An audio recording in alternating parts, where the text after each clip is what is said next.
A fish kettle is a long, narrow, lidded pan with a removable rack designed Not a fish to cook kettle, whole a kettle of fish, you dickhead.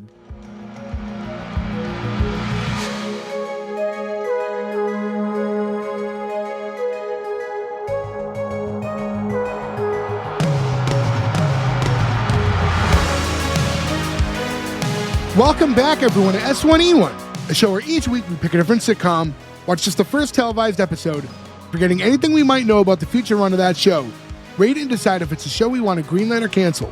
This week we're going to be talking about The Sinbad Show. The Sinbad Show went 24 episodes with only one season on Fox. Here we're talking about episode 1, which is called Pilot, originally airing September 16th, 1993.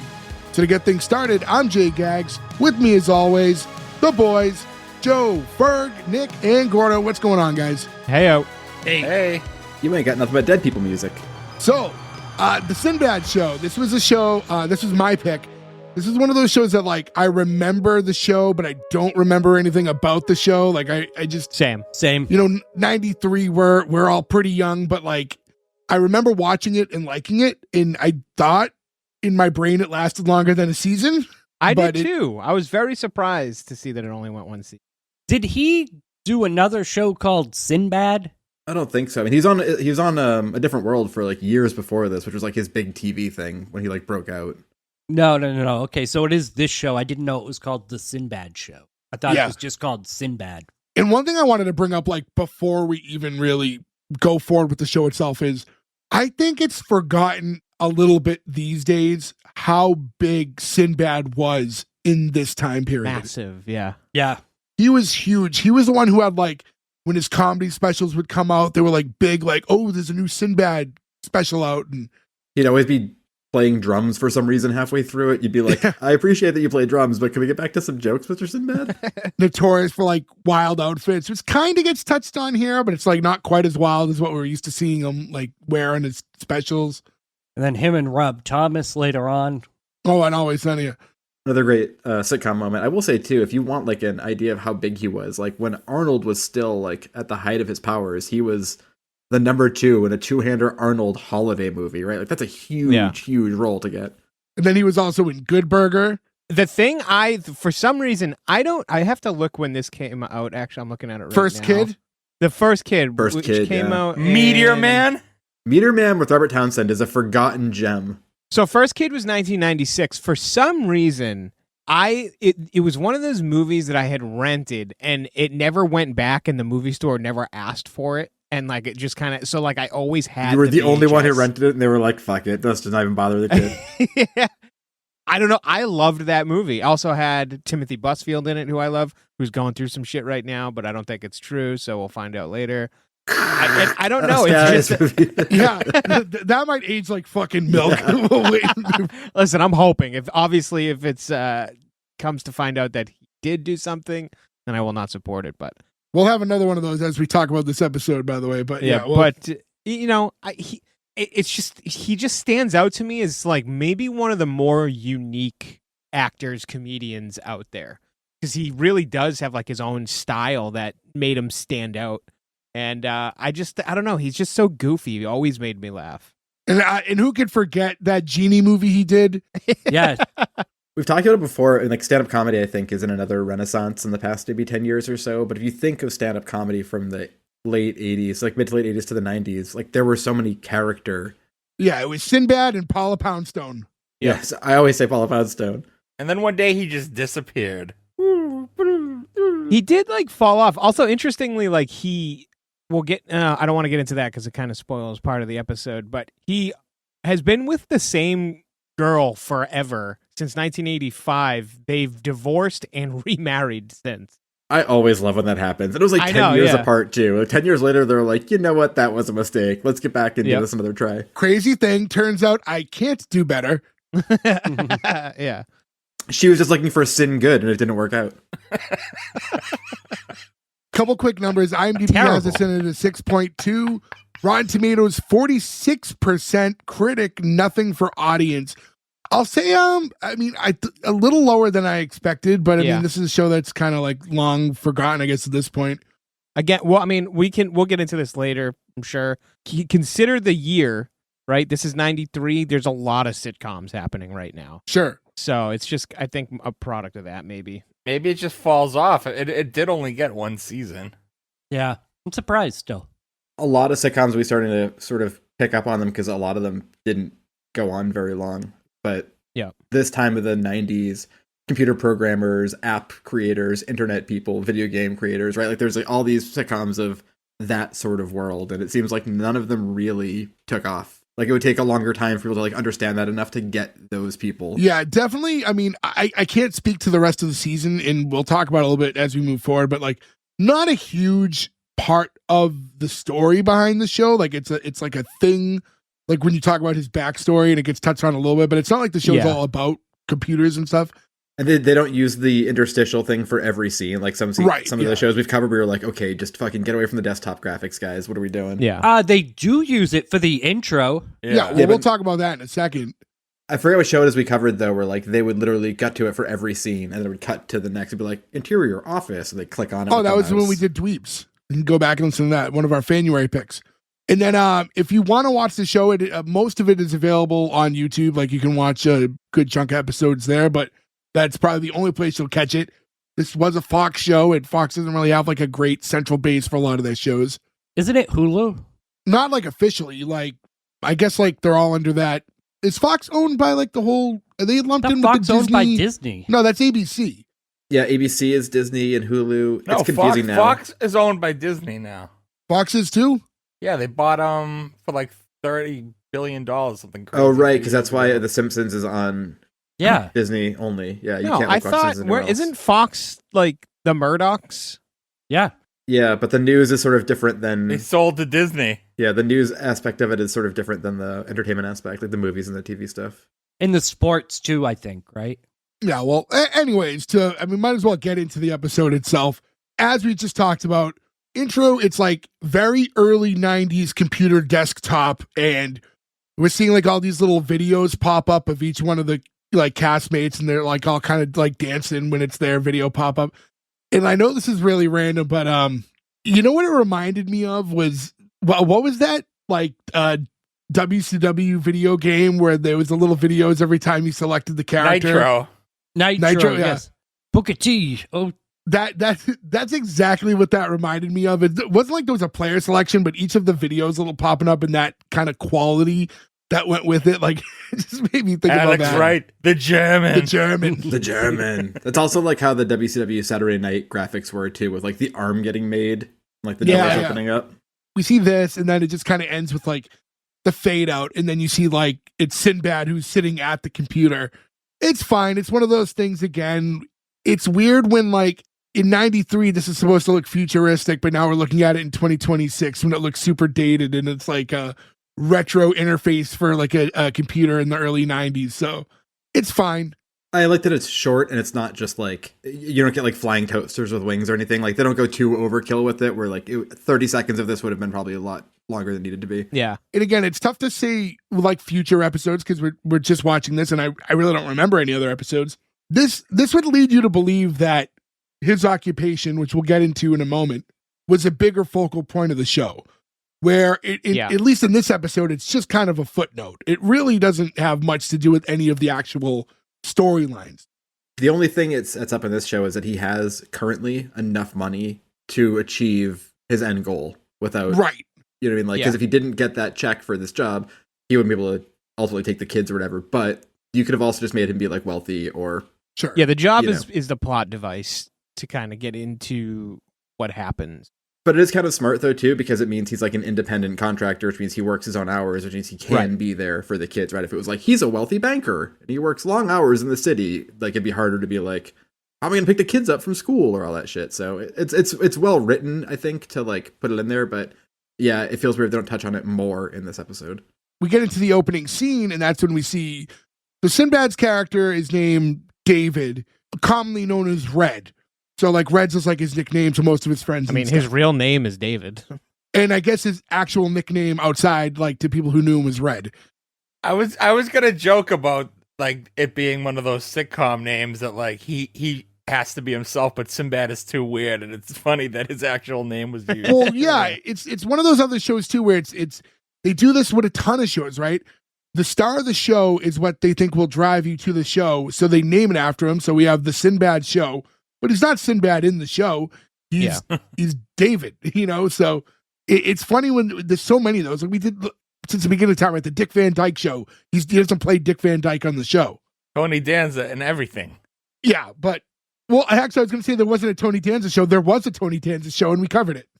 Or they go the weird other way, like Seinfeld, where it's Jerry Seinfeld as Jerry Seinfeld playing a version of Jerry Seinfeld. It's not really like there's like that weird thing too, where but you're that like, makes wait a more minute. sense to me when the show is called Seinfeld, and it's like, oh, it's Jerry Seinfeld as Seinfeld, when it's like, oh, the Sinbad Show starring Sinbad as David, and you go, wait, what? But we see him and Clarence. Clarence is played by T.K. Carter, who recently R.I.P. passed. So R.I.P. to Last T.K. month, Carter. At least we're not going to jinx anyone this. Well, I guess we still could, but Look, there's plenty of jinxables here. Be careful. Yeah. Hey, you better watch your tongue, man. Sinbad isn't in the best of health. that is true. Actually, Yeah, if I'm on Facebook gracious. next week and I get like a death message about Sinbad, I'm gonna be so I don't mad. even want to put that in the universe right now. I'm gonna but- quit the podcast if Sinbad dies in the next month. So they walk into their apartment. So the two of them live together. And Clarence is going, Red, you did it. You got this big check. Like, now we're going down the fast lane of success. And he's like, yeah, and I'm going to have this bad, expensive ride. He's like, and me by your side. He goes, nope. Like, right off the bat, we're 4 seconds in, and that was the first, time I popped in the episode. They have such good chemistry that I'm like, are they really friends in real life? Like, they are just so funny playing off each other. I have no idea if they had any type of friendship outside of this beforehand, but they came off like they really were friends. And when he's saying no, he's like, I have Sade by my side. Who'd you know from like Smooth Operator would be like her biggest song. He's like, all right, me in the back. He's like, nope, the Fly Girls are in the back from like In Living Color. He also references Ugly Wanda. Do you guys remember Ugly Wanda? That was the reference I No. didn't get. No. Okay, that's the Jamie Foxx character from In Living Color with the blonde yeah. curly hair that goes like this. So he went, two In Living Color references. Yeah, Oh, they went really for it. I mean, it's of the time, right? Yeah. I would say maybe the three most recognizable characters are Fire Marshal Bill, Ugly Wanda, and then Damon Wayans, the Homie the Clown.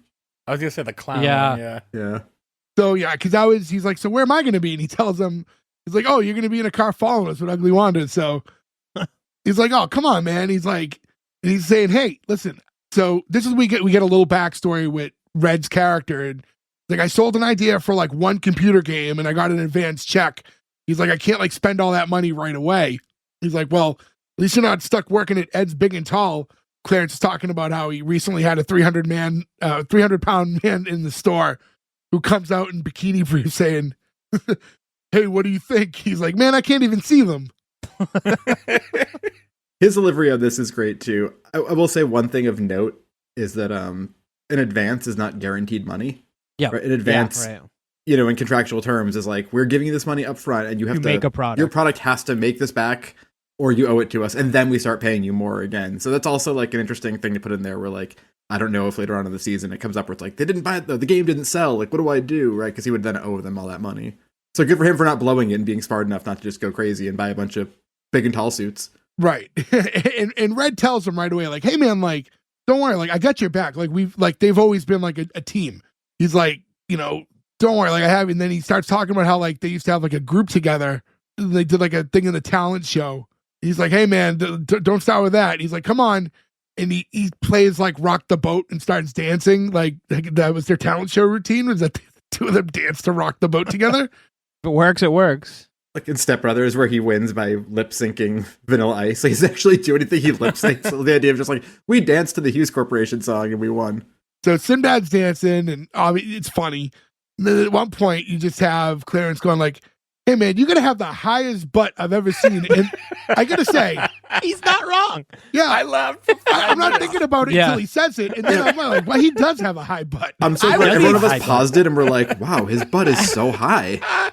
I think I would be face to ass with Sinbad's butt. Yeah. It's like so tall. And he's like, yeah, man, that's why I like to do the bump. he's like continuing to dance with it. I didn't look up his height, but Sinbad's a fairly tall fella too, right? Yeah, he's a tall dude. I meant to look that up actually. Sinbad is 6'4". Yeah, that's definitely. I was gonna above guess average. 6'5". Yeah, that's huge. He's like wrestler big. Yeah. Yeah. And it gets to the point where Clarence is like, okay, man, if you're going to do it right. And then he gets up. Now the two of them are dancing together and they have a couple choreographed moves. And then he turns into like robot. And now they're both doing the robot. And the audience goes crazy. Yeah. Audience loves the robot. There's a point where like the camera shifts and so you know what's happening because it shoots right down the pipe. You can see the door in the background now to the apartment. And sure enough, door opens and it's in walks Gloria, who's the landlord. Yeah, played by Salma Hayek. I did not expect Salma Hayek in this. I didn't know she ever did TV. She only did 3 episodes of the show, so I don't know what happened. Like, yeah, unless someone in the network was dumb enough to be like, she doesn't work and subbed her out. Maybe they were like, we're portraying this guy as somewhat wealthy. Why is he renting? Maybe they just because they have like an establishing shot of a house. Yeah, at a certain point in this episode that doesn't appear to be like a multi-unit place. And she's barking about the rent. Like they could be renting the house, of course. Sure. But she's also seems to live like right there. But it's strange. I don't like to talk about like the future of the show because we try to avoid that. The fact that she's only in 3 episodes, like we wouldn't know that here. We don't get a lot of her. She's not used a lot. But like I like the dynamic of the character because it just adds something in a, where like the main guys in the cast are, it's a couple guys. And she's the only like, well, I guess we have like the other person who he works with or that runs the orphanage. But I don't know if she's a mainstay either. But like, I don't know. I just like what she brought to the table. But I'll say this, and not to sound like a fucking caveman, dumb fucking guy, but like you failed. She was so stunning that it's like distracting to look at her at times. She still got it, man. She still is. But there's a point where she comes on the episode and you just like, your brain just turns into fucking mashed potatoes as she's talking. Yeah, I think there is a point where like you can be too attractive to the like. I think it's Joe Rogan talks about how like he was too hot to be on news radio. Well, no, he doesn't like to like wear clothes that like show his muscles because it will distract you from how shitty his comedy is. but it's a good point actually. Like you can be distracted by how attractive she is. Yeah. I think at this point too, I want to say, first of all, I love this because like, think of Three's Company, right? Like the Ropers type of character, right? You have the landlord just always is a fun foil to have for it. But also I think at this time, this is the same year. Funny, all I could think of was Fools Rush In. I mean, like it's hard not to think of Fools Rush In, right? Poor murdered Matthew Perry. But like Desperado would have like just been coming out when this happened too. And I think that's the reason why she doesn't do more episodes, because that movie comes out. And again, if you watch Desperado, she comes on screen and you're like, wow, who is this person? And immediately she was like, I am a star now. I'm going to leave this like fucking Fox sitcom and do this. Has she already done From Dusk Till Dawn at this point? I think that would have been the exact same time as Desperado. They both would have been coming out around the same time. Dusk Till Dawn I thought was, hold on. I think they're both 93, 94. I mean, that's a Clooney Hayek film. I mean, I'd kiss both of them. That was 96. So yeah, after 96. This. I'd only kiss Tarantino in it when he turns into the vampire goblin at that point. Is that I don't think I've seen that one. You've never seen From Dusk Till Dawn? Definitely watch it. You'll like it. Don't look up what it's about. Just watch the movie. I remember the first time I saw it being like, I've only seen the scene where he drinks like alcohol from Salma Hayek's foot. That was clearly a Tarantino cut on that one. Yeah, but dude, don't look it up. Don't look up anything about it. It is. I got an idea, man. Hey, listen, if I were Tarantino, I'm not even. It's a fantastic 2 movies. He wrote that script and clearly wrote that for himself, right? Like, there's no hiding that at that point. So, anyways, she opens the door and they're in the middle of doing the robot, and like they both look over and notice her. So then Sinbad just like throws Clarence to the ground. He's like, "We're just practicing some Tai Chi." I was teaching Tai Chi. Isn't Tai Chi the non-physical? Yeah, it's not a martial art. It's like a movement thing. It's the Patrick Swayze Roadhouse Kung Fu, yeah. And she's telling him like, "Hey, you're 3 weeks late on the rent." He's like, "Just like clockwork, baby." She's like, "Well, my mom has said if you don't pay the rent today, I got to throw you out." Like, "Oh, and you're going to physically grab me and manhandle me out the door?" She's like, "If I have to." And Clarence runs up and like gets in between them. It's like, "Me first." I was kind of hoping for a Jazzy Jeff out the door scene here. And because he's like, "Throw me out." He has his end of the rent. It's like, "Oh, you got paid?" Like, "Yeah, I got paid, but I can't give you the money right now because I'm having some trouble with my Harley." Like, "You don't have a Harley?" "Yeah, now you understand the trouble." 6'4" Sinbad rolling down like Hollywood Boulevard on a Harley is something I definitely want to see in the early 90s. He would have just passed by Brendan Fraser not getting signed to his record contract on his Harley. Aw. So they're going back and forth. The Lone Rangers did fine. And Clarence eventually, like, he's like, hey, if you can excuse us, like, I was having a conversation with my man Dave here, and it's private. Like, well, until you pay the rent, I own the door, I own the apartment, and I own your privates. He's like, well, then maybe you'd like to inspect your property. I love this joke because it's very much a Fox 1993 sitcom joke where they're like, we'll go a little edgier than the other networks will let us, It was smooth, too. I think it was like, one thing is like, it obviously it's Sinbad's show, and again, to like give TK Carter his flowers here, but like he stands toe to toe with them, like like when they're like going back and forth, like he's right there with them. Like he's not getting like Sinbad's shadow's not cast over him at any point. Like they really is especially impressive in a pilot. Because we've seen plenty of times where the chemistry isn't there yet because it's a pilot. You're still learning each other and stuff like that. So to have good chemistry in a pilot, I think is probably one of the bigger shining achievements. And I'd say just to be able to like, Sinbad is a big personality, right? Like every role he's ever been in, he's big and loud. So to be able to stand there with them and not be like a lesser than looking character or just get, engulfed by someone like that who's such a scene stealer himself really is like a testament to how good TK Carter was in the show. Just in general, a very underrated TK Carter performance I would say is worth watching is him in Dr. Detroit, the Howard Hessman, Dan Aykroyd movie from maybe like 85 or 86, where Dan Aykroyd ends up playing a basically robot pimp for the rest of the movie. It's a fucking wild movie with a Devo soundtrack. It's pretty wild, but TK Carter's great in that. I think most of our generation would know him from Good Morning Miss Bliss, and I think that's like maybe his like most subdued role, so doesn't show how funny he really is. Yeah, he's a much lesser character there. He's not expected to do as much in a show you might catch us doing at some point later down the road. In the confusing chronology of the Saved by the Bell universe. Yes. By the way, did we somehow not mention that he was in Conehead's Joe?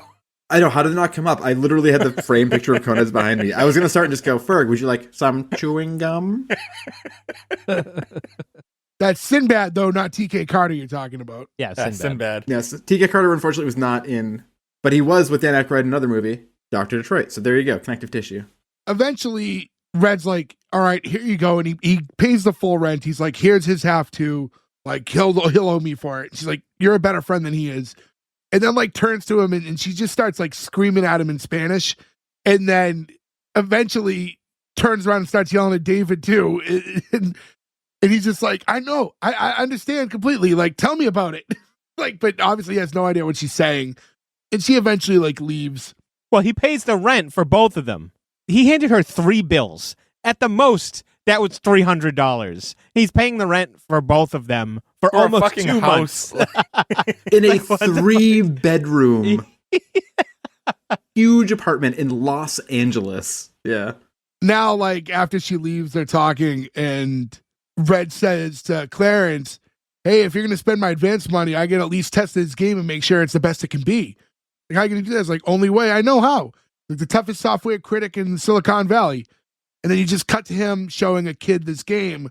The kid, we come to find out, is LJ, which at first I thought they were in like a library or like some sort of a rec center. Yeah, me too. We find out later it's like an orphanage. It's the juice bar from Power Rangers where they have computers now. And LJ played by Ray J. I didn't know that Ray J was like, I didn't realize he was a childhood actor. I didn't either. I didn't know that, yeah. Like, I always knew, like, him as Brandy's brother that fucked Kim Kardashian. Like, I didn't even know that he was, like... Yeah, you're just like, oh, this is some dude who, weirdly, I've seen get his dick sucked for some reason. Why is that a thing? And then put the camera on his own face for way too long. I'm not gonna lie. I have never seen that. Oh, I have. I've just seen the clips of it, like, that have been sent in the chat. You gotta remember, so, like, when that video... I don't want to talk about this too long, because we're talking about porn. But... So Paris Hilton's video comes out, right? It's a national phenomenon, right? Like the whole world's talking about it. There are weird moments in history we'll have to explain to people later. Be like, for a weird part in time, the entire country cared about J-Lo's butt way too much. That was a weird thing. And then like Paris Hilton had a sex tape and like it stopped the world in the way that fucking Tiger King stopped the world for just weirdly socially everyone. It was stopped. this giant celebrity sex tape, but she wasn't even really a celebrity. She kind of like was known. Yeah, she was like an heiress to somebody who was also not really a celebrity. I for sure had never heard of her until that tape had come out and people were talking about it. I had no idea who she was. And then this was like oh look, and now Paris Hilton's friend has a sex tape too, and like obviously now Kim Kardashian is known throughout the whole world and is like. But that's what got her there. But that's what happened. Yeah. Yeah, it was like, it was that video, and me being a child when that came out, it was like, oh, there's another one of these videos out, and it's there. In my personal opinion, especially like pre lots of work Kim Kardashian, I was like, I personally find Kim then more attractive than I found Paris Hilton. I guess I'm not surprised by this as the only person I've ever known who's paid money for a Girls Gone Wild video. But we should mention I was like 16 years old at the time, by the way. This wasn't me last month. All right, so the only person Joe knows who illegally purchased. That's not my problem. That's their problem. And that's why they're in jail. To be fair, you brought that up to the counter at Tower Records and they just let you buy it. I think you're thinking of when he bought Beetlejuism. No, that was on Route 1 at like 3 a.m. We all watched it at your house. And that was all of us. Starring Sicky Nikki, I want to say, the porn star who looked like Nikki Sixx from Motley Crue. So anyways, running away from this conversation, we see LJ playing the game and Red sitting next to him. He's like, man, this game's whack. He's like, what do you mean whack? He's like, come on, man, that's cold. He's like, I come here and ask you for your opinion and you're just dissing me. He's like, well, why do you keep coming back? He's like, because I don't like you at all. And then Sinbad like smacks him on the head and I'm like, what? I don't think you could do that. He's a child. 90s! LJ also got all his clothes from TK Carter's store, apparently, because that is maybe the longest t-shirt I have ever seen on a human being. The only t-shirt longer than that is everything Norm Macdonald wears in Dirty Work, which still makes no sense as to that, but this is a fucking crazy outfit he has on. Yeah, but long t-shirts in the 90s were the thing. This is not a long, tall tee thing. This is just a kid wearing a shirt that's like 4 sizes too big, and it makes him look like he's just in the wrong clothes. But we all did a bit of that because I remember like when we were kids, like I remember going to like wrestling events as a kid and like we all wore like these gigantic t-shirts back then, which was great because as we grew older, they still fit. so the two of them are going back and forth and Red's telling him, he's like, I'm supposed to be your role model. I'm trying to keep you off the streets. He's like, no problem. If I looked like you, I'd never go outside. and they're going back and forth quite a bit. Eventually, Red's like, all right, man, like, be straight with me. What's wrong with the game? He's like, listen, man, if you want me to play a game, then give me a reason to play. He's like what? He's like, let's say I save a planet. I should get like a wink from Janet Jackson. He's like, and every time I save a galaxy, she blows me a kiss. And now like all the kids are starting to surround and like they're listening. Oh no. Ooh, hi boys. Hi Ray J. Janet won't give Stay you a away kiss from the on orphans. I don't need orphans. Usually their parents let them come over anyway. Historically, that's been the case. Ray J, I saw the tape of you. I wish I could rewind it and make it go a few years.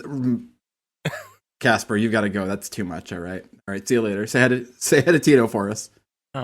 Well, yeah. Yeah.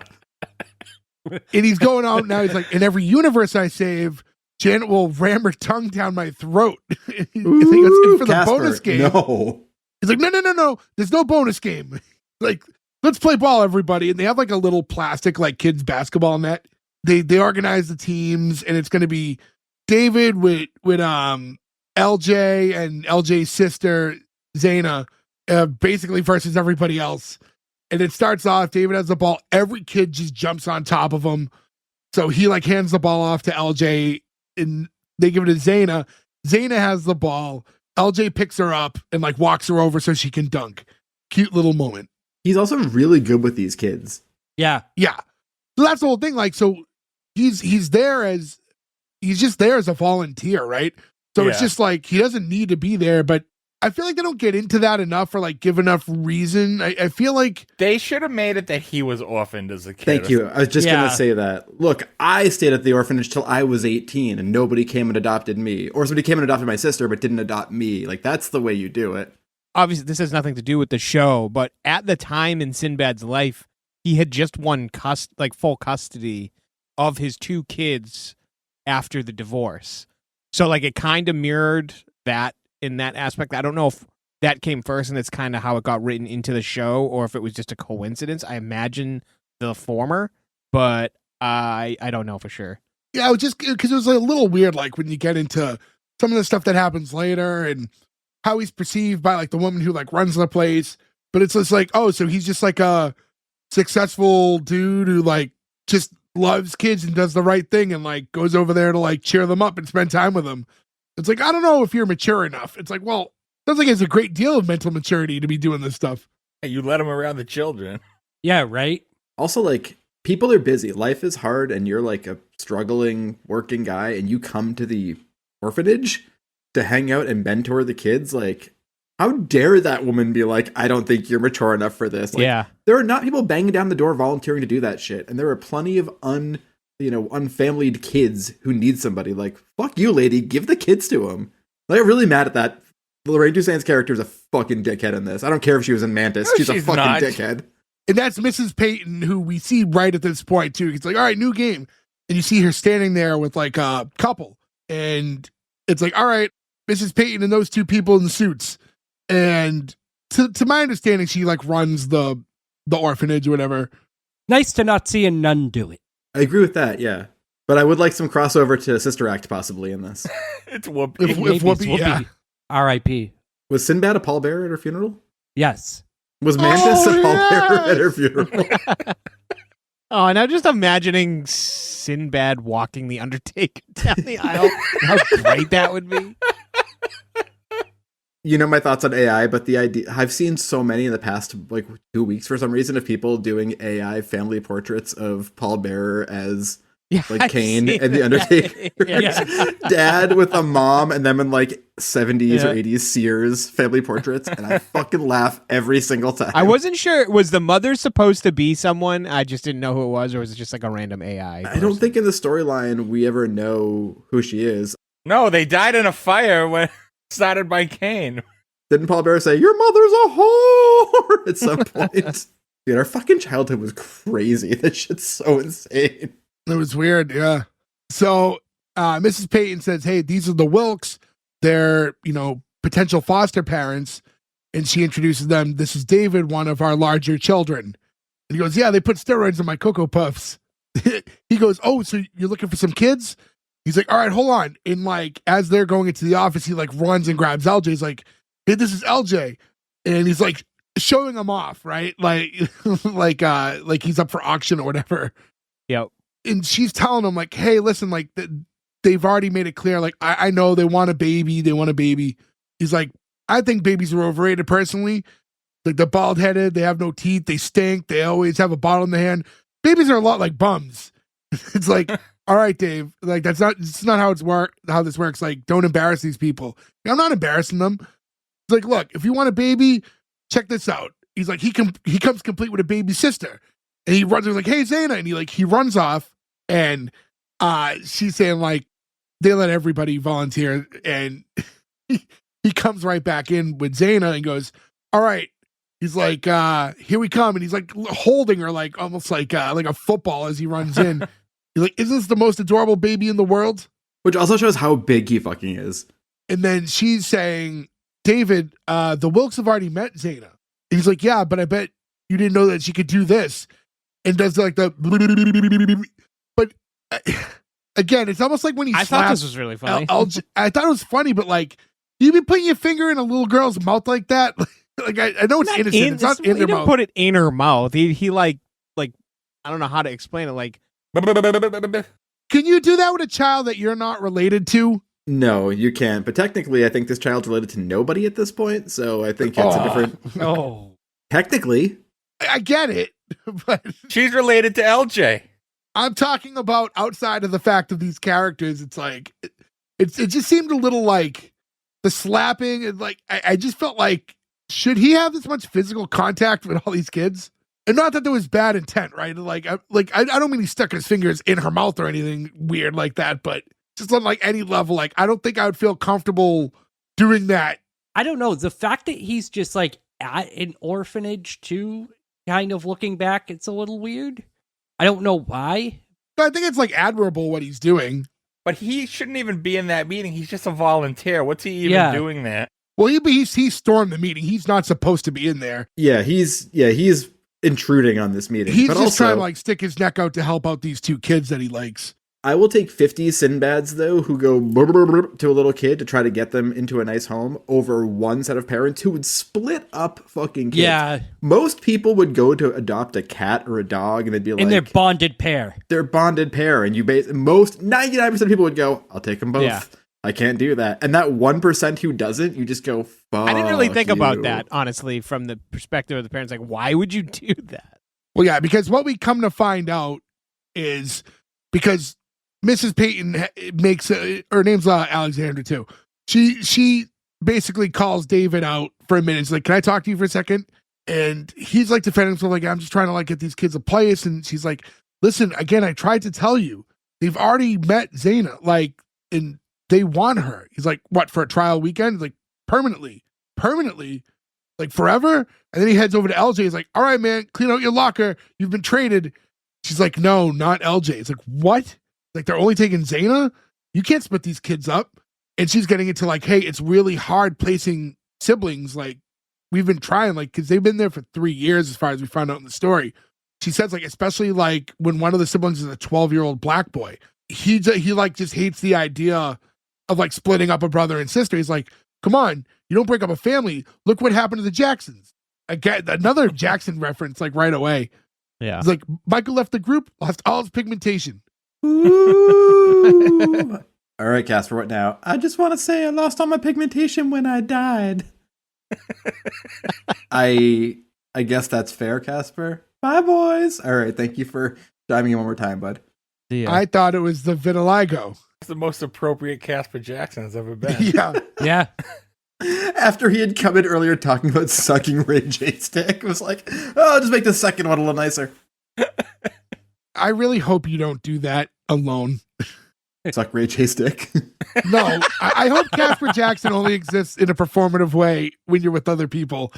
Honestly, the specter of Casper Jackson only comes out with you guys because if I ever start doing it to Kelsey, it makes her like unnecessarily angry. Like one of those weird, you know, you do something to like your partner and they like get so fucking mad that you learn to not do it. It's one of those things where like I just don't do it.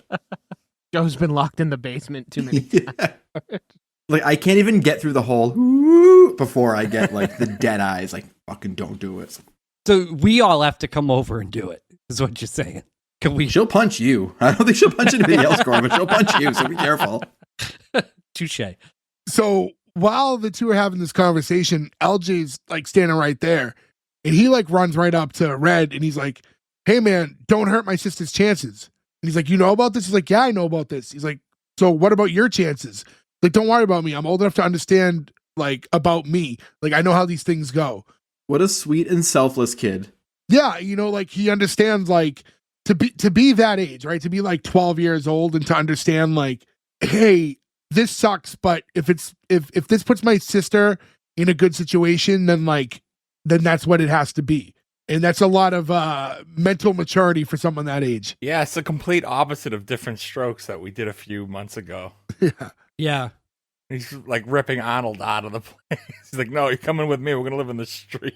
Which is wild because Different Strokes went like 10 seasons and this went 1. It's like, she really shows you what like people were wanted in those shows. And now David's saying like, hey, listen, I'm sorry. I'm just, you know, I just hate to see them broken up. He's like, would it be all right if I took them over to my house for the weekend? It's very inappropriate. Yeah. Yeah. And again, it's like, obviously in the context of the story, it's very innocent. And then you wonder, like, can you just like go to an orphanage as a volunteer? Rent children. Rent out these kids like they're fucking books. Like, can I just have 2 of these for the weekend over my house to sleep over? In light of the news lately, this is a terrifying topic to have. Yeah, I mean, you could very easily make this darker than it needs to be, but I'm just assuming that because of his volunteership and stuff like that, he's been properly vetted and stuff like that. The world looks at things different now, right? Like, yeah. I don't think if we were our age at that time watching this, our brains wouldn't go like, is that okay to do? But like, we're so exposed to like so many things that go on now that like you go, whoa, I don't know if that's a great idea. But yeah, obviously in this case, like he has nothing but great intention. Now, Sinbad, this daughter is going to Prince Andrew, and there's nothing we can do about it. He doesn't want the boy. Or like, oh, Jesus. And you can be Fergie. So Mrs. Payton saying, hey, it's really nice of you to offer this, David, but, coming down here once a week and seeing the kids is one thing, but taking them home with you, that's a whole different kettle of fish. And then you cut to Zaina, like, inside of David's apartment with her, like, arm in the fishbowl, like, going, Free Willy, Free Willy. He's like, no. He's like, we don't play with the goldfish. Is that a term? A kettle of fish? Yeah, that's a very well-known term, yeah. No, it is not. Clearly it's not, because I've never heard of that term. It's like a very huge old-timey term. Kettle of fish is very well known. This is not me being Don't weird. say it's super well known if it's old-timey. Dude, I've heard kettle of fish in a billion things. Everybody listening to that episode. I've definitely heard kettle of fish before. Thank you, Nick. If you comment, please. No, you haven't. It's not like he's making this up. It's a fucking colloquial term, kettle of fish. What does it mean? Why would a fish be in a kettle? It's like isn't it like fish in a barrel? Like a messy like a sticky situation. I don't know. Like it would be like. I'm staying out of this one because I'm not going to pretend like I was uber aware of the term. It's like explaining a scenario. It's a whole different scenario type of thing. Like that's a whole different ball game. It's like saying it's just a different way of saying it. It's a fish kettle is a long, narrow, lidded pan with a removable rack designed not a fish to cook kettle, whole a kettle of fish, you dickhead. Not the actual apparatus in which to kettle the fish. It seems to simply mean thing, but in a fun and witty way. Like, it was a good film, but the sequel is different of fish. What are you Googling? Origin of kettle of fish. Kettle of fish. A kettle of fish is an idiomatic phrase for a messy, difficult, or embarrassing situation. Often described as fine or pretty. Kettle of, it's a perplexing state of affairs.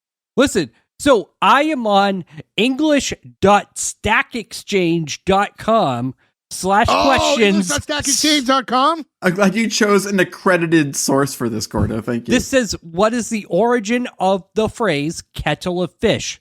Example, it was a good film, but the sequel is a different kettle of fish. It seems to simply mean thing, but in a fun and witty way.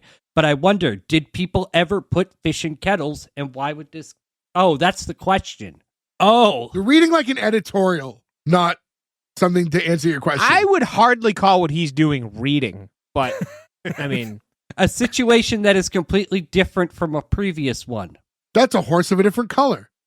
It is a staple idiom in the English-speaking world, particularly in the UK, Canada, and Australia. You're an idiom. Different ways of saying it. Yeah, it's still a staple idiom, it says. It's been used for a number of years. It's still used. It's accepted.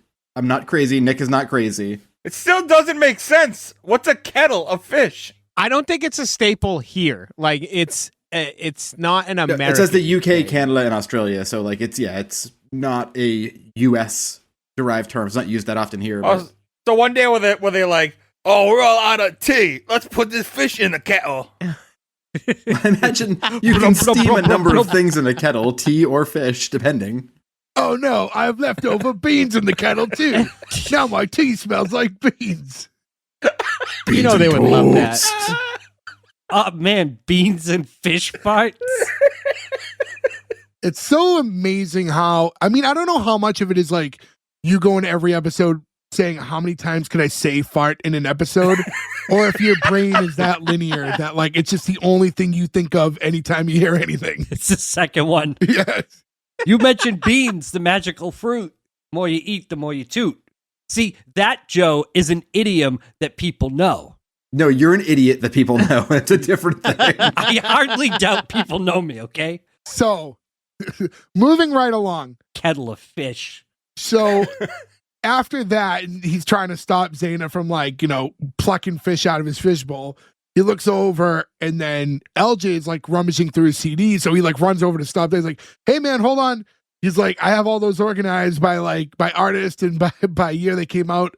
I started getting a little anxious here. I was going to say, Joe, does just the thought of that, like, make you uncomfortable? The idea of something not being where it's supposed to be in my record collection because it's not alphabetically where it should be is, like, a fucking nightmare. And that's a daunting task then try to find it because there's thousands of places it could be. Yeah. Ugh. Yeah, wait until your kid goes Kidzilla on your collection. I was gonna say, She's lately, I've been trying to teach her like softer handle things, and she likes coming in my room to see Friends in Daddy's office, which is like, because I have like 10,000 toys in here because I'm a fucking child. The other day, she's really into like, I have a Nikki Sixx, oddly he came up twice, and a Johnny Ramone figure, and she took them and she just threw them on the ground, and I was like, you cannot hold a record yet. We are not at this point. And she threw it on the ground. Also, the five, she's got a few things she likes to grab. How you know she's my child? The first 4 things she always grabs every single time: Carrie Von Erich, Dusty Rhodes, Ricky and Robert, the Rock and Roll Express. I will hold Ricky and Robert. My heart sinks with happiness every time she says in a little voice, I will hold Ricky and Robert. Oh, she is my child. I heard they're great for nap time and make you nice and tired because they're so boring. You just don't understand the beauty of a double drop kick, sir. it's a devastating armbar they have, Ferg. He's telling him like, hey, if you want to listen to some music, like I'll play something like what do you want to listen to? He's like, you don't have anything but dead people music in here. He's like, dead people music. He's going over like what he has, like Earth, Wind and Fire, the OJs, the Stylistics. What's funny is at this point in time, this is not that old of music. Like Earth, Wind and Fire at this point, that's like a 15-year-old album. That'd be an album now that came out in 2011. Like it's not old at all, you know? He goes, what are the Village People? He's like, oh, Clarence bought that when he was during his undecided years. That is a funny joke. I will say this too, though. I bring it up anytime they come up. Check out the Village People album Renaissance. It's when they tried to go new wave, when they were like grasping at straws to like stay relevant, and it's amazing. The song Big Mac or the song Food Fight, huge good songs. Now Zaina walks up and she's like, David, I'm hungry. How can you be hungry? I just gave you pizza. Okay, I'm thirsty. How can you be thirsty? I just gave you juice. Okay, then I need to use the bathroom. Like, well, you're on your own there. That's some real deal little kid shit. That's real, Ferg. I'm sure you can relate to that. Kids just wanting attention. Yeah, Martha all the time. Well, kids not knowing what they want. Yeah, but knowing they want something. Yeah. And having to go through the Rolodex, yeah. Like, you're not wearing diapers. He's like, David, I'm a big girl. I can take care of my own self. Like, oh, excuse me. It's right around the corner. And then next thing you know, you see like LJ coming around with the water gun and starts chasing his sister around. How hard were your guys' nostalgia boners for all of these Super Soakers that are in this? They're like the Super Soakers that like first came out when we were kids that you saw in the commercials that you were like, oh, those are water machine guns. I had the one that Sinbad runs out with later. The one with the backpack. I had like the original, remember the first one that was just like, the one bottle, it was like a green with like a yellow bottle. Yeah, that's one I had too. They had one that came with a backpack.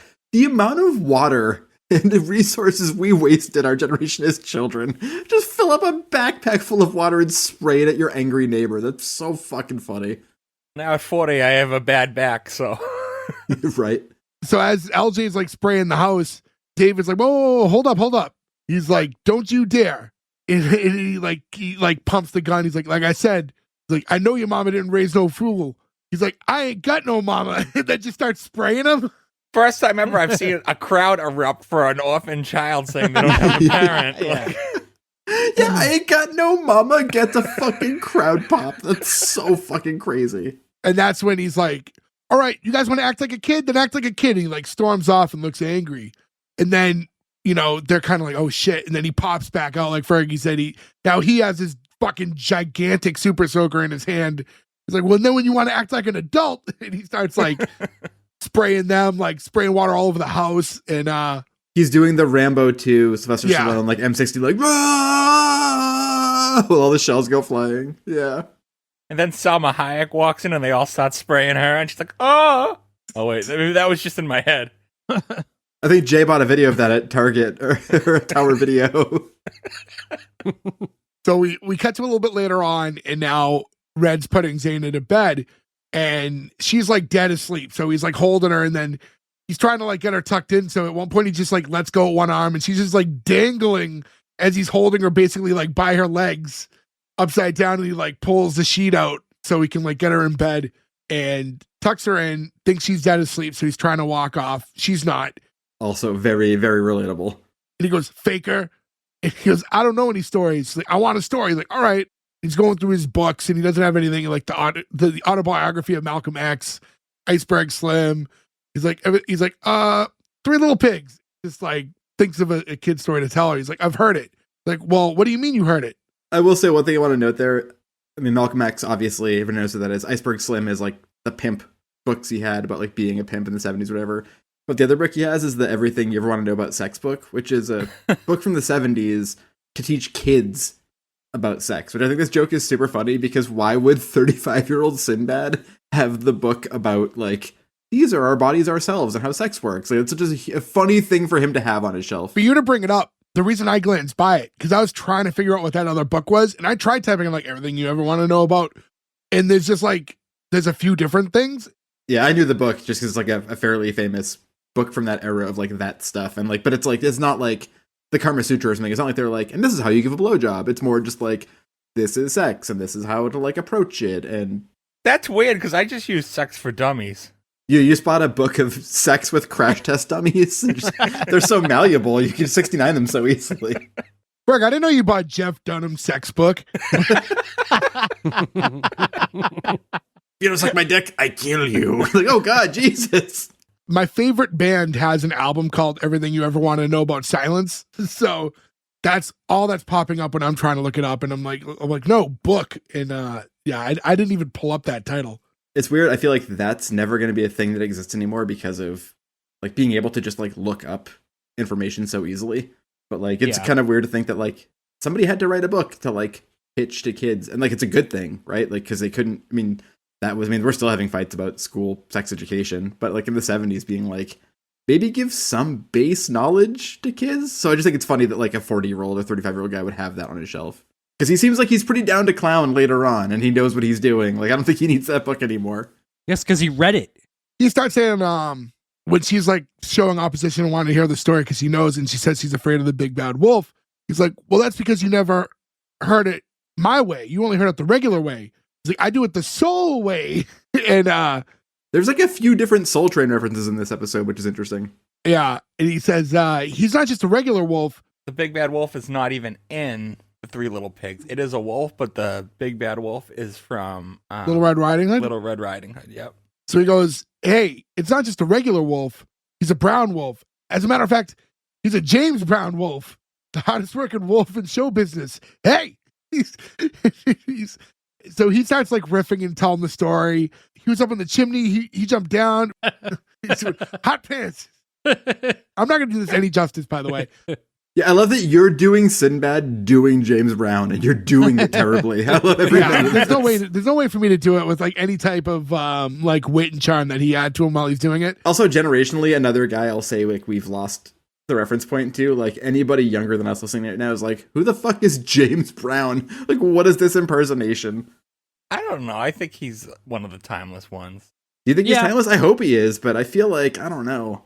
So he's telling he's making up this rendition of a story, right? Where there's a James Brown wolf, and he's throwing all these little references, the please, and doing all this. And again, I can do no justice to it.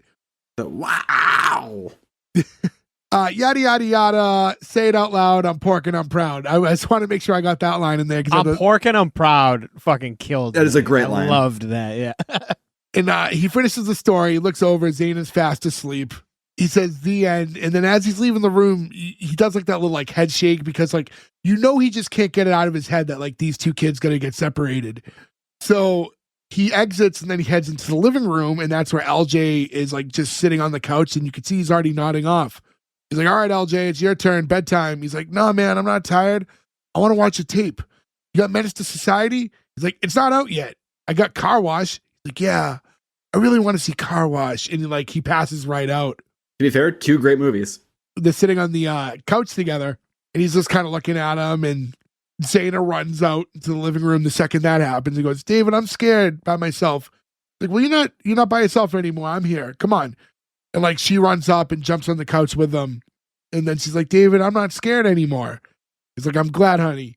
And now like, they're both like sleeping on him, and he's like looking at him on both sides. And then, like, once they're asleep, says to himself, I hope you feel that way without your brother. I hope she was asleep. Because it's a fucking weird thing to say to a little girl before she falls to sleep. Yeah. What? What are you going to do to LJ?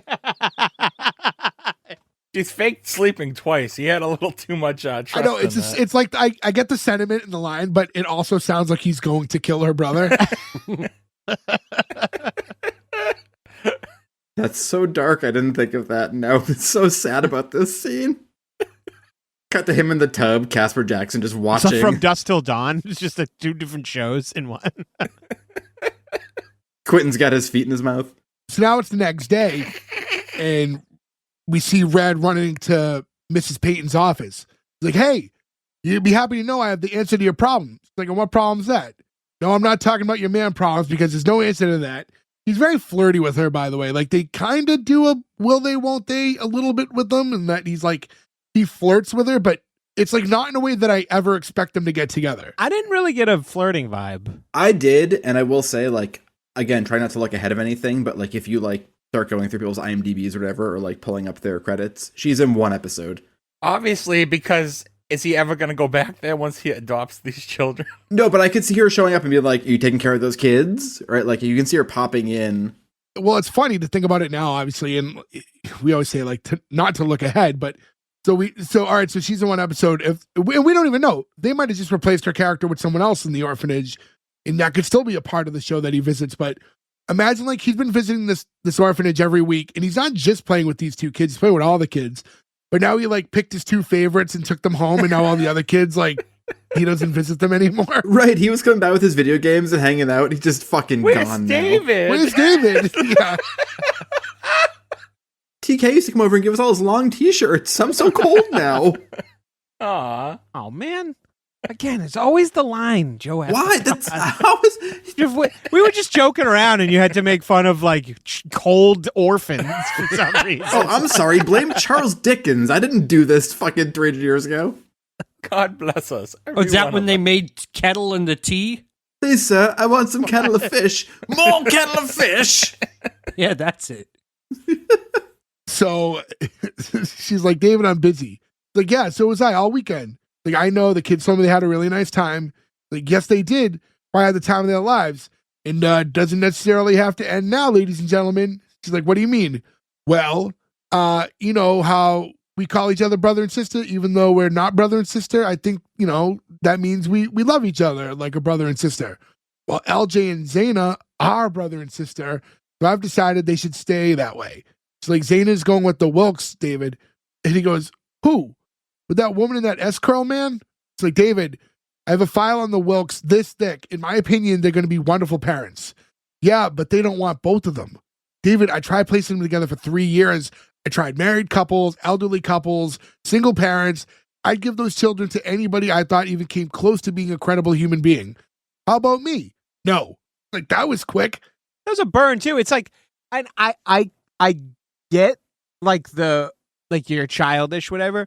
But the man has been volunteering here for some time now. It's like he obviously isn't like a complete putz, right? Like he cares enough to like show up. Also, too, if she doesn't think he's a credible human being, why is she letting him around all these orphans? Right. So they make the joke earlier how anybody can volunteer. But yeah, I don't think they do a good... Well, it's a tough line, right? So the way that this episode's written is kind of tricky because for her to have hesitations, he has to have more faults. If he has more faults, then you don't want him to have the children.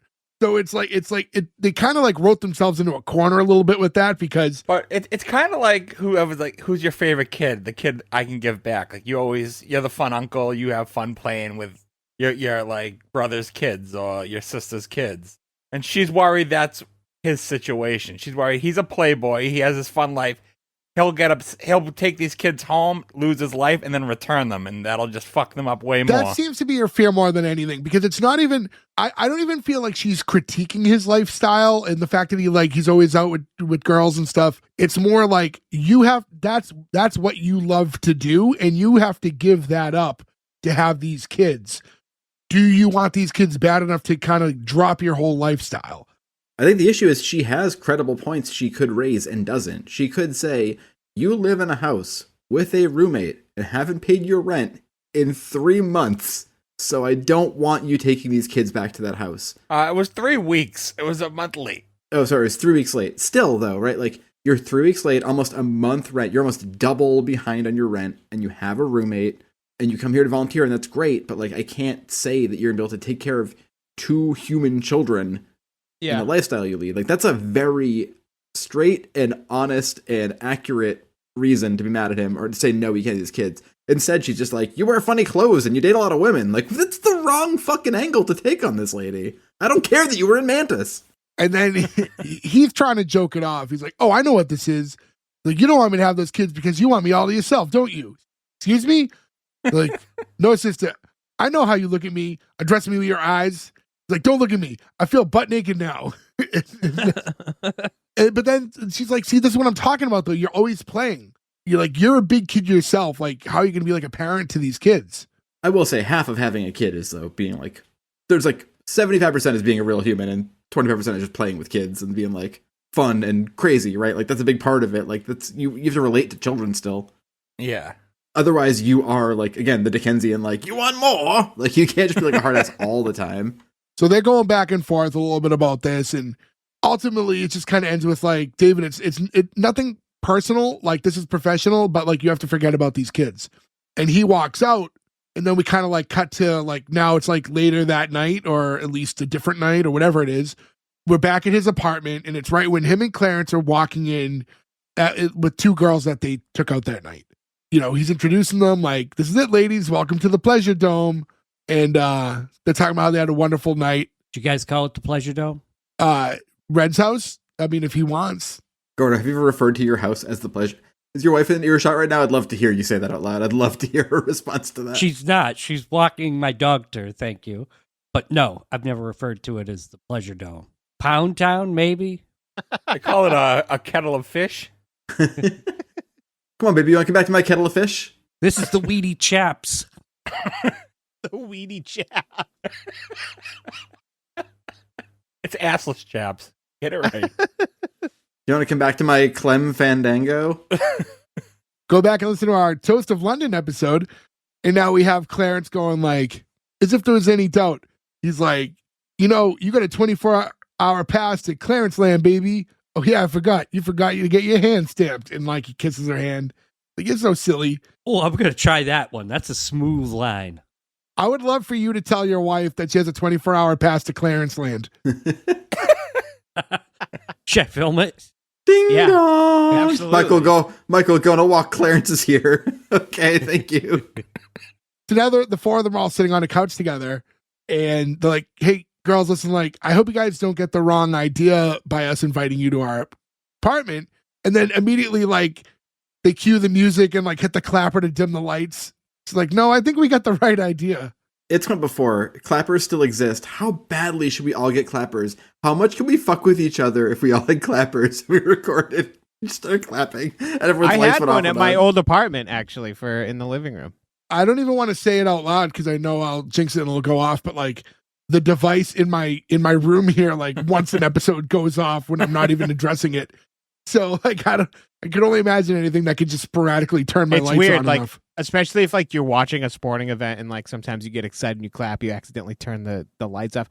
But it's not even a clap. It registers 2 of the same noises. So for some reason there's ever something loud enough that just happens twice, it just shuts the lights off. Oh, don't invite a bunch of juggalos over to the house. Whoop whoop. Yeah. The lights just shut off. Boo. Which, for how often juggalos are at Nick's house, I can see that being a legitimate problem, yeah. It's true. They showed up all the time. Well, stop buying them Fago. They're like, we have the right idea. But then one goes, we have a better idea. And he's like, no. This idea has been around for 40 million years. It stood the test of time. So like, oh, so I guess you wouldn't want to drive to our condo on the coast? He's like, but then again, times change. So these girls are, I mean, they're into it the same way that, just as much. And it seems weird, though, in the middle of the night, though, to be like, let's have a location change. Like, they're already, whatever they're all aiming to do, and we can make our guesses here. Is it worth the change of scenery? Like, let's get back in the car and drive to our place instead and then do it? Also, too, like, if you're in a date scenario, like, wouldn't you much rather be in your home bed? Like, you go home now. Like, I'm home. Like, this should have been like, why don't we go back to our place? It's on the coast, and there's wine. Like, why would you go back to their apartment building first, and then... It depends on your situation if you planned on spending the night, because sometimes sometimes it's easier to play away games because like it's up to you to leave and not up to you to be in like is this person going to leave? But again, look, we're talking from a very modern perspective, but this is a like call a cab scenario too. It's easier to be like, why don't you get out of my house right now? But it's so much easier when you're the visitor because then you could just be like, oh, gotta go. Yeah, I feel like the home bed advantage, not even from a tawdry standpoint, just like your own bed. You're like, I'd rather just sleep in my own bed. Audrey? Yeah, like being tawdry, sexual. Are you really going to pretend you don't know what the fucking word tawdry means right now, Gordo? Don't go that hard on me. I don't think he's pretending. I'm not pretending. I've never heard that before. I have a headache in my eye right now from talking to you right now. Also, you dressed like there's a fucking Prince pasta commercial in 1984. That's making it even harder for me to take you seriously right now. It does look like an apron. Anthony! Joe and Gordon are going to relive that scene from like basketball. He's like, He's like, did I fart? We're going to relive the hot dog in the... Who's Ty Cobb? So yeah, so for whatever reason, the thought train here is this is fun, but let's go all the way back to our apartment and then do the same exact thing there instead because it has a nicer view. I thought they invited them to like their like second house on the coast, like a weekend vacation. That's what I thought too, Ferg. I thought they had another house. I didn't read it that way. I read it as like we don't want to sleep with you here, but we'll sleep with you guys at our house. He's like, this was the plan. He's like, well, I guess you want to drive to our condo on the coast. So I mean, I don't know exactly where they are. Also, this is probably more of a West Coast thing than an East Coast thing. Maybe because the city's built different. You drive more. Maybe it's just more. It still doesn't explain going back to one place and then going to the other, but maybe it explains the need to go elsewhere. I mean, I thought it was LA earlier. It's San Francisco, and I have been there a few times and never been to LA. It's hilly. It's a very hilly place, but I feel like you'd still stay where you were. There's a lot of cabs and everything around. Like, it seems silly to be like, why would we go to the other place and then change it? That's why I thought this was like a weekend excursion. Yeah. I have not been to San Francisco, but I have played Crazy Taxi. And I do believe that there is, you can drive to the water in the game. I will say, though, an awkward place to have sex on the coast. Are they going to the hotel from So I Married an Axe Murderer? I wish. Because if so, Harriet! that seems pretty fun. Harriet! Where there is no fire. Cry himself to sleep on his big pillow. Hid! Paper! No! Him in makeup dancing to the Bay City Rollers drunk is like the funniest thing in the entire world. We have a piper down. So anyways, the girls are laying out the plan, and then Red's like, hey, that all sounds great, but like I can't go. And Clarence goes, I'll kill you where you stand, man. It was so good. That's one of those lines where you watch a TV show and you go, how did they fucking make it through this take? I know. With not all breaking up laughing. Like, that was so fucking funny. We don't know if they did make it through that take. That could be like take 7. Yeah, so he tells them that. He's like, hey, man, I got to go down to the foster care center tomorrow. And they're like, what? There's 2 kids down there. I want to see them. And she's like, ooh, I love a man who loves children. He's like I've always said, well, this is Clarence. Like I've always said, I believe that children are the future. And then the girl that he's talking to goes, well, I'm not really into kids myself. He goes, me neither. Let's get in a car and run a couple over. Run a couple over. That's the best line of the whole episode. It's insane that like nobody watched this fucking season of this show and just gave that dude, like, he worked steadily, but like I would have been like, let's find as many roles for this dude as possible. He's so where's fucking his funny. spinoff?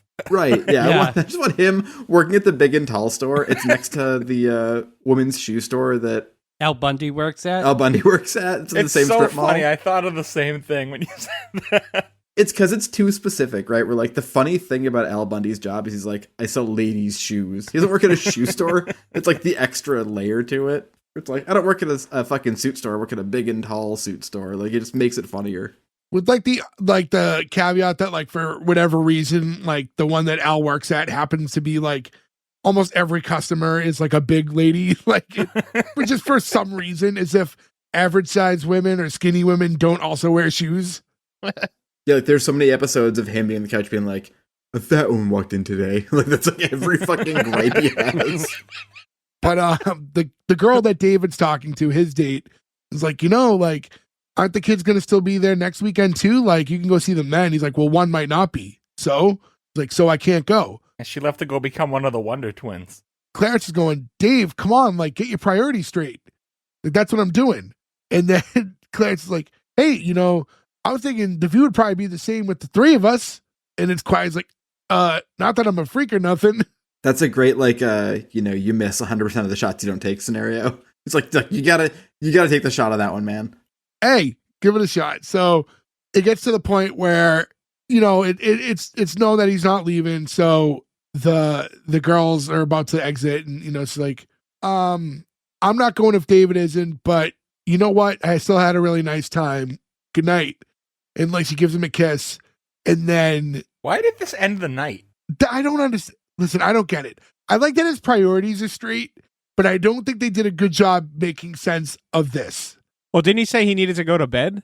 No, he said he had to be in the place tomorrow. That's all. Yeah, he said he had to be there early tomorrow, so I figured that he just wanted to call it a night. No, his whole thing was that he just wasn't going to go to the coast with them tonight.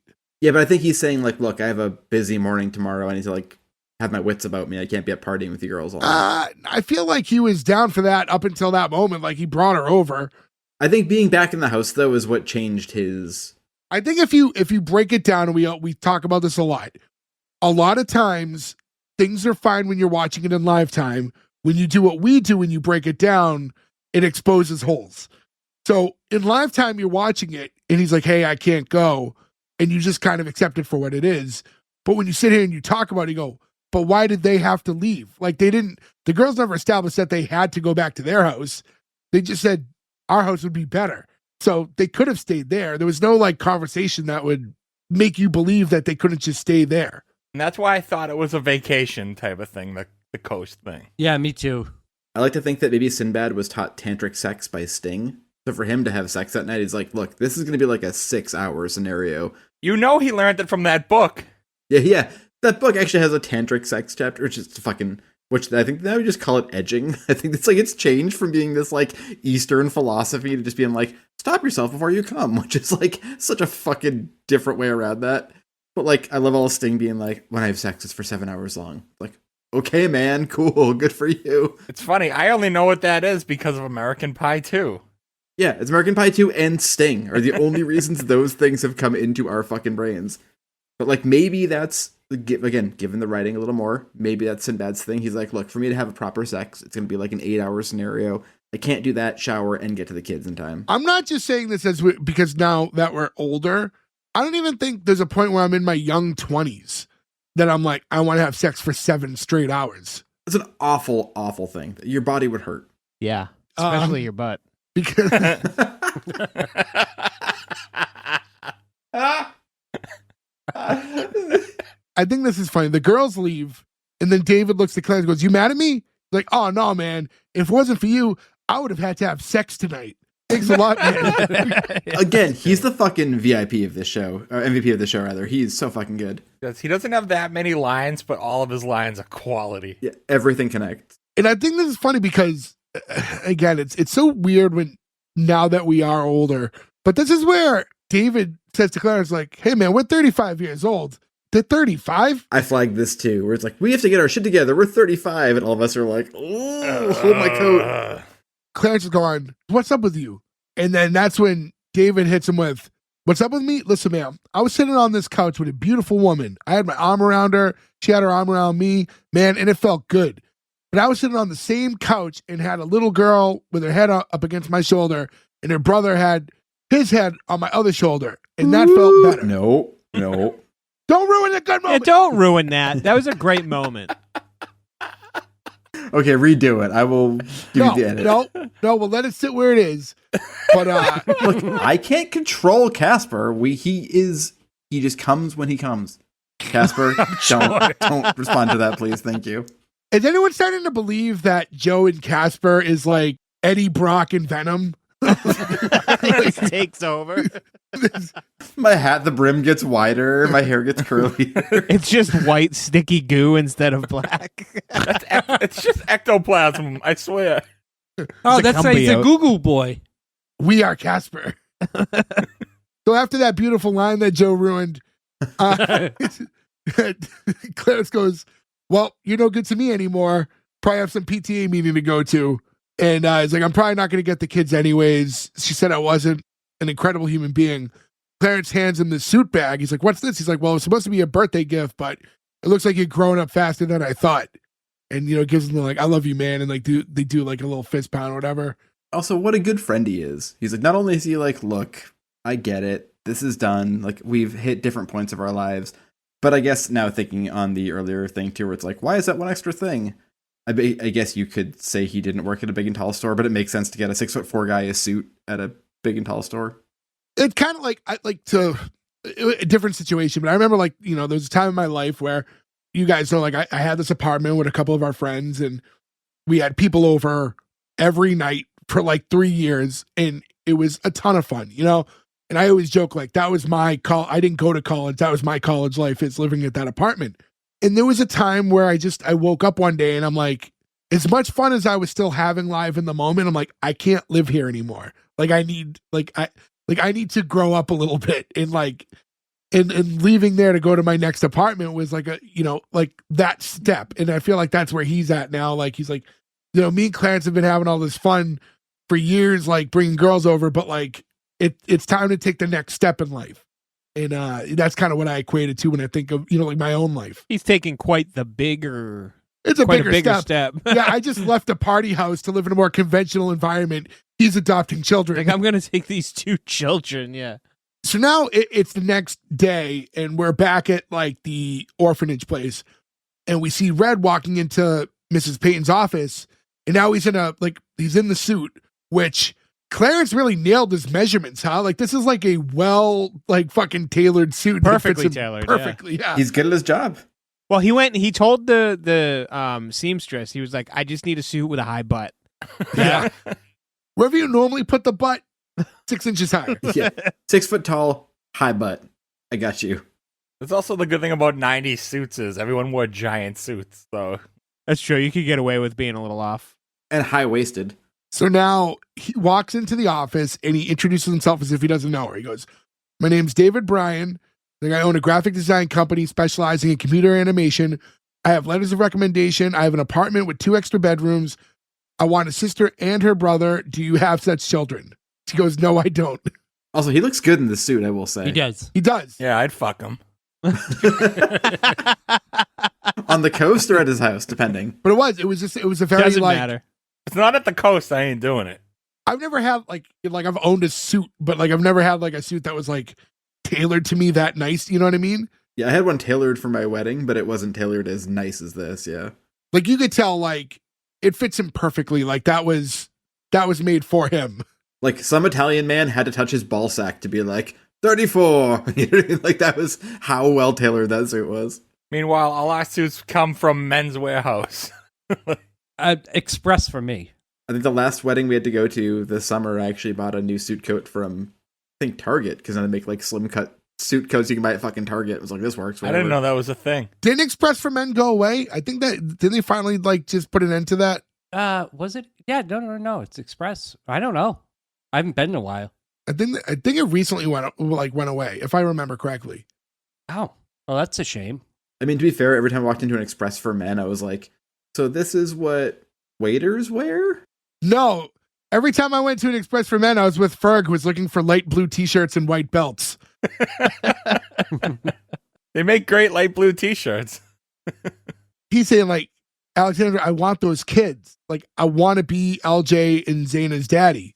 She's like, Zaina isn't available anymore. Like, I want to keep them together. And he's like, you can't split up a family like that. And she's like, David, I can't give kids away on a whim. Like, this isn't some fantasy game. This is real life. Like, yeah, this is my real life. He's like, and I'm not going to let you stop me from doing what I know is right. And then the 2 kids happen to walk in. Like, what's all this yelling about? He goes, I want to be your daddy. What? Both of us? He's like, yeah, if it's all right with you 2, like, I want us to be a family. And she's like, David, it's not that simple. And he's saying, like, you know what? I'll tell you what's simple. All these kids have is the fact that they're brother and sister. Now, if you split them up, they have nothing. So you have to decide, am I better than nothing? Like, go ahead, take your time. I have no appointments. And then LJ, like, this is a really sweet line too. He goes, Miss Payton, I would really like to be somebody's son. And like, man, that one got me a little bit. I Yeah. was like, For all the like back and forth him and TK have that are like these like biting jokes, to have the kid say that at the end, you're like, fuck. He could still just adopt LJ. yeah, he can, but like he also, and I don't think that he wouldn't if there's no way of getting Xander. Like it's not really explored that way. Like imagine if he was just like, no, it was both or nothing. Sorry, kid, and he just leaves. I only want a boy. And I feel bad for this other family that's met with Zaina. No, fuck them. Several times. No, not fuck them. They're adopting a child. No, fuck them. Seriously, for like essentially going out of their way to split up a brother and sister. That's normal though. You might not be ready for 2 kids. Then find a different kid who doesn't have a brother in the same fucking orphanage. There's plenty of lone orphans. They don't come in pairs. When Red brought LJ in earlier in the episode to show them, like, and I had said like it was almost like auction style. It's like these people really are looking at like these kids like objects, though. You know what I mean? Like, forget Yeah. the fact that she has a brother who's right there. They just want this. They want a little girl that's around this age. So that one works. And like the backstory doesn't mean anything because, like, you know, once we take her, like everything changes. Like they met her, they probably have already started setting up their house for their new baby girl they're bringing home. And now like they're just gonna lose this kid. And look, I get it too, right? Like maybe they tried to have kids and they couldn't, right? Like that's a huge issue. But again, bonded pair, sort of like you said, like, look, if you want this girl in order to have a happy life and you can give it to her, why wouldn't you also bring in Her brother. their sibling? Like if you're ready to be a Because parent, that might like, not be feasible. You're acting like it's not a big deal to bring in a second child into your home. No, we're not saying that they should take both. Well, I mean, obviously they should take both, but if if they're only looking for one, they need to find a single child, not one. But also, people have twins all the time. They're not expecting to have one kid and they figure it out. You know what I mean? They're so picky that they had to pick the one girl that has a brother. It just We doesn't like make her, any but sense at all. fuck her brother. But also, Like, well, but also, it was discussed earlier though, the idea where, you know, she said like, I've been trying to have these kids go to people together for the last 3 years, and there's nobody. And there's a point where if you're Zaina, does Zaina never get to find someone if she has an opportunity because she's connected to her brother? Like, Yeah. Yeah. it's tricky. I mean, like, this is a goofy sitcom, and like, but you know, like, obviously, it's a complicated issue in real life. But his point, you know, stands, and I think in a case like this, yeah, sure, splitting them up sucks, but this was her one chance, and even her brother acknowledged that, to like find a home. But now there's a chance for them to go somewhere together, and that should supersede it. Hey, sorry, I know you really wanted Zaina, but we had an opportunity where she could stay with her brother, and we couldn't lose that opportunity. There are plenty of other kids here who would love to be with you. You know, like, I think that makes sense. I wish the twist was, sorry, we already signed the papers. Yeah. Like, also, just to go on like a weird, simple, like take it away from kids thing, like more than less. You're at the grocery store and you need cold cuts for the night, and you go to the self-serve cold cuts and you need half a pound of fucking pepperoni. And they're like, well, we've got 3/4 of a pound or 1/4 of a pound. You're gonna buy the extra over the less. You know what I mean? Like, I know this is a very simplistic way to do this. You just compared orphan children to pepperoni. Just Both wonderful, both great in a calzone. obviously, you'd want extra pepperoni. That's not the same thing whatsoever. I think it's the same thing. You want extra kid versus less kid. I say that as a parent. I started that analogy and I was like, I wish I could turn my camera off right now and just walk away. This is not going where I wanted it to go. yeah, Joe. Totally the same thing. I get what you mean. At this point, the younger pepperoni says, I think he's better than nothing. We cut later. Now it's nighttime and the kids are at Red's. So they don't really follow up, but I guess it's just assumed now that she just gives them the kids. That's the one issue I have where, like, clearly she says yes, but, like, that's a scene. they couldn't have shown that. Yeah, I mean, to be fair, I feel like a couple of these scenes went a little long to begin with. So, like, I think maybe... Yeah, but that's an important one. You can't skip that. Yeah, it's important, but it's also, like, not necessary, too, at the same time. It's weird. I don't know. Anyways, we're in the apartment at night and we see David playing a horsey with Zaina and she's on his back. And she's like, more horsey. He's like, come on, no more horsey. We've been playing for 17 hours straight. Horsey needs to get some rest because Horsey has arthritis. Horsey needs a Percodan. Yeah. And then LJ's being chased by Clarence. He's like, give me back my magazine. Hey, don't you look in that magazine. Why not? Because you wouldn't be interested in what's in that magazine. That magazine is about my work. I thought you said you sold shirts. I do. And everybody in that magazine needs a shirt. That's a fucking Amazing. great bit of dialogue. That is so fucking stupid. For a second, I didn't get it right away, and I was like, oh, okay, that's well written. And then in walks the world's hottest landlord, Gloria. He's like, what's all this noise? Like, what are these children doing here? And Red's like, oh, these are my children. They live here now. What do you mean they live here now, David? You know my mama says no children. Anyways, you got no room for children. Oh, I do have room for children because if they move in, Clarence has to move out. And she gets like all excited and like picks up Zaina. And you just have Clarence go, what? Yeah, I love that Clarence doesn't realize that he needs to now find a new apartment. Like it never clicked with him. The final line of the show cracked me up so hard. He goes, just get bunk beds. You never heard of bunk beds? And then the credits roll. I also like the idea though that he'd be okay with still living there with 2 children in bunk beds in a room. Like it's also a funny thing where he's like, has anybody seen the rest of the show? Does he actually move out? He stays in the show. He's a mainstay on the show. I don't know how I don't remember. He's right though. It's a 3-bedroom. They could have shared the room, and because I would rather him in the house. Boy for the and show. girl don't usually share. If they were like both girls or both boys, I could see that. And he's 12. You know, he's puberty's coming. again though, not to sound crass though, but like a lot of families don't have the space to have Sure. that, and they're from an orphanage. So like if TK stayed there because he could only afford the rent, and TK was willing to stay and help out and be part of the family unit, then like they share a room and you figure it out. It's funny, Nick. I thought the last line was funny too. Like I liked it, but also I think if it just ended on the what, like That also would have been good, yeah. I think that's a good ending, yeah. yeah, and that was the close of the episode.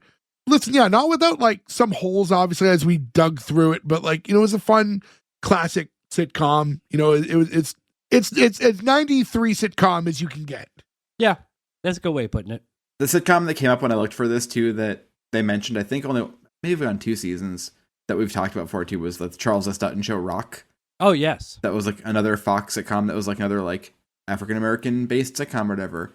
It feels weird to me that maybe Fox just wasn't the right place for them for some reason. You know what I mean? Like, I don't know why a network would be different, but... That's why I thought he had a second show. So there's a little controversy around some of this where there is a popular thought that basically like after this season, Fox wiped out a bunch of shows that happened to all be like centralized around like black families.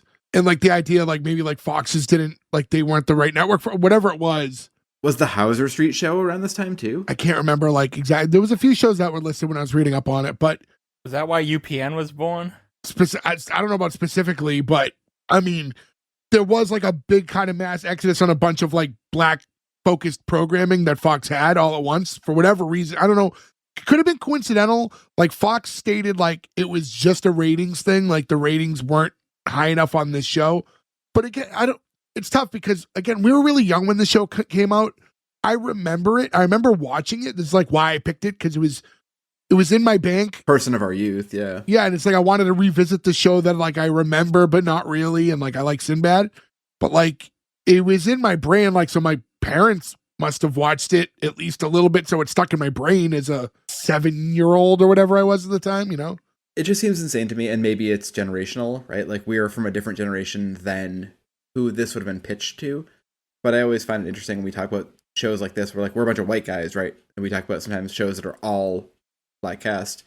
Like, I don't know, I watched Amen, 227, Fresh Prince, sure, Jeffersons, this, Rock. Like, we all watched those shows and we never thought of it as anything other than another TV show. Yeah. Right. And it's especially insane to this me. show, too, because, like, there's almost no... I mean, they mention it, like, a couple times, but there's no reference to them being black, right? Like, they're not... Yeah. There's nothing about the show that makes it, like, inherently black or anything. They just happen to be black, and it's a good sitcom around. Like, Maybe the target audience was orphans, but they don't have TVs. Oh, it aired at 8:30 and the orphanage TV turned off at 8, so no one got to watch it. Guys, just so you guys know, anytime anything bad has been said about orphans, we're talking about the gang from the Warriors. We're not talking about actual orphan children. That's Batman turned out fine. He was an orphan. So was Spider-Man too, right? I love that one guy carries around the one news clipping of the one thing they did. That's my favorite thing of that whole movie. But I do think, like, you know, as far as we said, like, we don't see it as like very different when we're watching a show that's focused around a black family. But I think on the reverse side too, though, for like a lot of black people, it's nice to have a little more representation on television, because there was a time where there was like virtually none. You know, when we're talking about some of these shows like 227 and the Jeffersons and Good Times, like there was only like a couple at a time. You know, when there was a million shows out, there was very little. So it's nice to be at a point now where it's, you know, there's a million shows now of all different cultures and stuff, and you know, we're seeing everything, and we don't think much of it. But again, we're a very different generation than the one before us. I mean, there were shows too. I was just talking the other day about like there are like BET original sitcoms. Like there's like the Miss Pat show, other stuff. I'm like, oh, there's like stuff that like most live in C because like you have to like behind a paywall for like a very specific network. Where like we should try to find and cover, because like we're never going to see things like that for any network that are behind a paywall. Miss Pat's hilarious, by the way. We probably should do the Miss Pat show. Yeah, very funny. Yeah, but yeah, with all that being said, because it's a much longer conversation, and we've talked enough about orphan stuff and cultural stuff for the show that was just goofy. So with all that being said, might as well get into the green light or cancel. I'm gonna go clockwise, but starting at Ferg. Yeah, it's a green light for me. I forgot how much I remember as a kid. I loved Sinbad, and you don't think of him. I'm 40 years old. I haven't thought of him in years, and this brought back just why I loved him so much back in the 90s. Like, he's so charismatic and so funny, and this is even one of those shows that I think everything could have been terrible. He pulled that in, like, but that even wasn't even the case. The entire show is pretty good. They're good child actors, which one thing doing our show I learned is they do exist, because I didn't think there was such a thing. Yeah, Green Light, it's a good concept. It's funny. I'd like to see more of the misadventures of him and his orphans. So yeah, Green Light. Joe. Yeah, I really enjoyed this. I think it's weird that Sinbad's kind of forgotten past our generation. I guess it makes sense, right? Like, he stopped doing things in that some people exist in a moment. And I think he's one of those people. Like, he exists with generational people, right? Like, I don't know what people younger than us know of or think of. And TK Carter, to him, I think, similarly, right? Like, he's been in a bunch of stuff. He was in Dave a bunch, right? He's like a recurring character in Dave, which is a show that was pitched to people probably younger than us. And the main thing I think of that is like how good their chemistry is on this show. There are some things that are clunky. We always talk in these shows, like, what could we change? What makes it better? I think the he was an orphan thing is like the shining example of how to make this better, to make it make more sense, instead of just being like, he likes kids and he makes computer games. But outside of that, I think this is really fucking funny, and I wish it went more than one season, and I'll probably watch the rest of them on the YouTube playlist. I would say it's a green light. It was fun. Gordo. Yeah, it's a green light. Can't really find anything bad about it. Like, it was quick.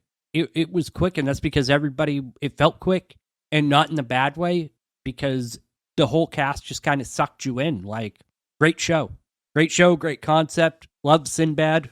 Green light. Nick. Yeah, before I get into my green light or cancel real quick, I meant to bring it up earlier, but I didn't really have a place to do it.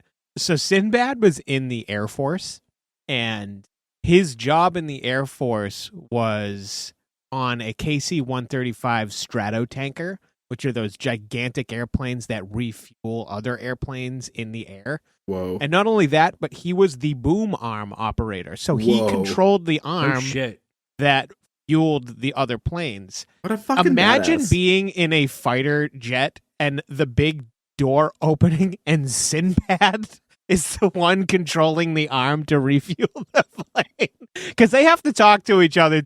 He was eventually like discharged too from the army. I think he kind of he butted heads with, you know, the people in charge. And I don't think he ever did like a tour or anything like that. But I just thought that was really funny that he had such a serious job in the Air Force. But Ferg stole the word I wanted to use, actually, because he's so charismatic that he can kind of, like, I would never cancel anything with Sinbad, I don't think. But it's just such a fun show. Like, it has a serious tone to it because in essence, it's based around two children who have no parents, right? Which should inherently be very sad, but because of Sinbad and the supporting cast, it's a fun show, and you get to see these kids have a new chance at something, and it like sets the pace for what should be a really cool sitcom story.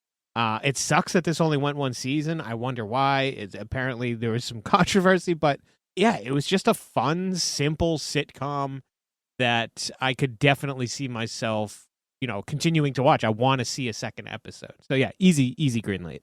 Yeah, so I'm not straying away from the rest of you guys. This is a green light for me as well. One thing that I should have brought up too before we got into this too is like, this was a show that I guess there was an original pilot that like didn't test quite as well, or at least the scripts, and they had Michael Jacobs come in, who we know is like, sitcom, like I guess most famously like Full House and stuff like that. Came in and like punched it up a little bit because they wanted to make the David's character a little bit more relatable and less of like a Playboy character, which we could see all that influence in this episode, right? Where he's more humble and, lighthearted. Yeah. So I thought this was really good. I think that there are a lot of holes when you dig into it, and there's a lot of stuff like as far as the script goes and structurally that I don't love about the show. And I think that there is some areas that when you really deep dive, you can kind of expose that. But regardless of all that, when you look at the sheer chemistry of the cast, and don't get me wrong, like structurally there could be differences, but there was some great jokes thrown in there too. And just the humor and cast and relatability of everybody drives this show, makes it a fun watch. Again, yeah, Sinbad was so big for a while in that day, and he just kind of had that like 4 or 5 year, like just fucking massive run where he was just like really on top. Yeah, I don't know. I mean, other than like showing kids now some of his older movies, like that gets a little muted, and I don't even know if you could find his old stand-up special somewhere. I'm sure it's somewhere, but it was good to revisit. It was something I just wanted to watch again because in my head I thought I liked it then, and I definitely like it now, and I'm glad we got to cover it. So with all that being said, 5 out of 5. Congratulations to the Sinbad Show. Perfect score. I want to thank all you guys for listening. Go to S1E1pod.com. Rate, review, subscribe, do all those things. That helps us out a ton. Tell your friends about us. Interact with us on our social medias, S1E1pod. Let us know shows you want us to cover. We love talking to you guys, so hit us up. Email, DMs, do whatever. We talk to you guys as soon as we can. But with all that being said, again, we'll catch you again next week with another new episode. But until then, thank you. Goodbye. I think we got the best ugly Wanda.